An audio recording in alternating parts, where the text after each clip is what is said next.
Mes chers compatriotes, concitoyennes et concitoyens d'Haïti et de la diaspora,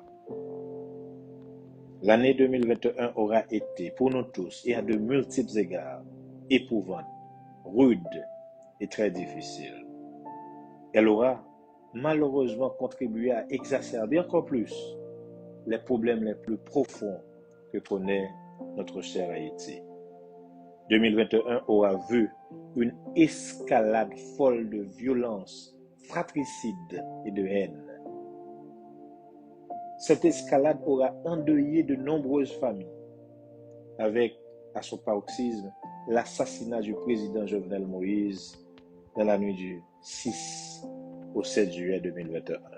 Comme moi toujours fait, dans toute intervention, on salue mémoire président Jovenel Moïse et m'a continué comme pour joindre justice.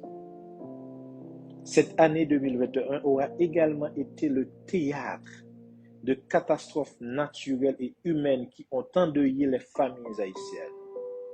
Je fais référence au tremblement de terre meurtrier du 14 août 2021, à la tempête tropicale Grace, à l'explosion du camion-citerne du Cap-Haïtien et à la machine infernale de l'insécurité.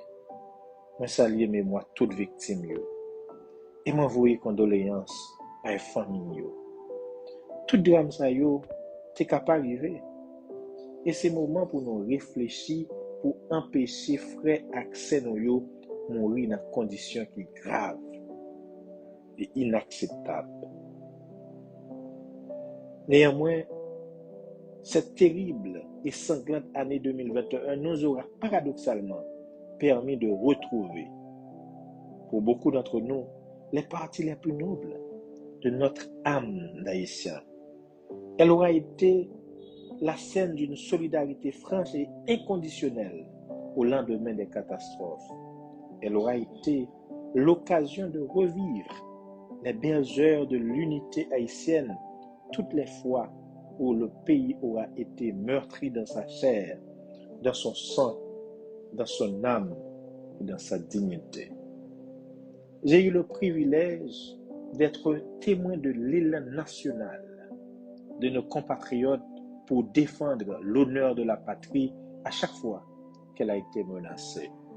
Nous l'avons vu avec la mort du président Jovenel Moïse, lors de la traversée de nos compatriotes sur le pont del Rio, ou encore avec les sorties suprémacistes de chefs d'État étrangers. Malgré divergences, la patrie en danger a essayé de camper pour défendre le pays. Chapeau bas pour nous.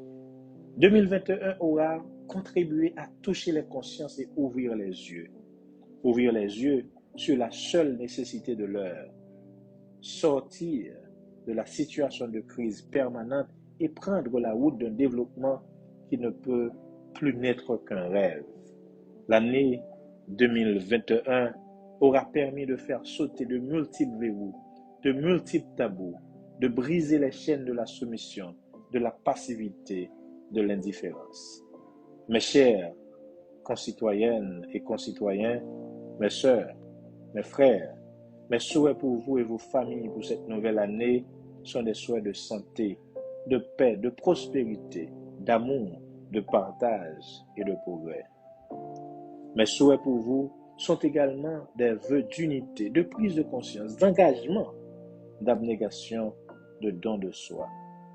Pour le pays, mes souhaits prendront avant tout la forme d'un engagement, celui de poursuivre la lutte pour la reconquête de nos idéaux piétinés, de notre dignité de peuple. C'est l'engagement de continuer encore et toujours à réclamer justice pour toutes celles et tous ceux à qui elle est due, pour le président Jovenel Moïse, sa famille, ses amis, son peuple. Pour le pays, mes vœux sont que cette année 2022 soit le point de départ d'une revitalisation intégrale et d'une sortie de crise durable. Je souhaite nous voir œuvrer pour un retour rapide et consensuel à l'ordre démocratique, à travers des élections en bonne et due forme, pour une réforme profonde de la gouvernance publique et la concrétisation des projets d'une société juste et équitable. Je souhaite par-dessus tout que cette nouvelle année puisse voir cesser les luttes intestines sanglantes entre les filles et fils d'une même patrie. Trop sans poulet. Trop de monde obligé de courir quitter le pays ou bien courir quitter Caillou. Faut qu'on binette sans camper. Mes chères concitoyennes et concitoyens, l'heure est grave, certes, mais nous l'avons montré. Nous avons au plus profond de nous-mêmes la force et le courage nécessaires pour nous relever, agir ensemble pour l'intérêt supérieur de notre pays, celui de la nation que nous souhaitons voir émerger.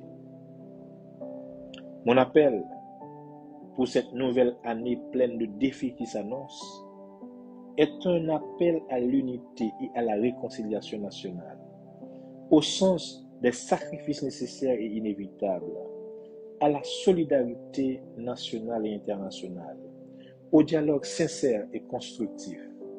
C'est un appel à la paix, au retour de la sécurité, de l'harmonie et du vivre ensemble. C'est un message d'espoir, de persévérance, d'amour et de fraternité. À vous toutes, à vous tous, je souhaite une belle et fructueuse année 2022.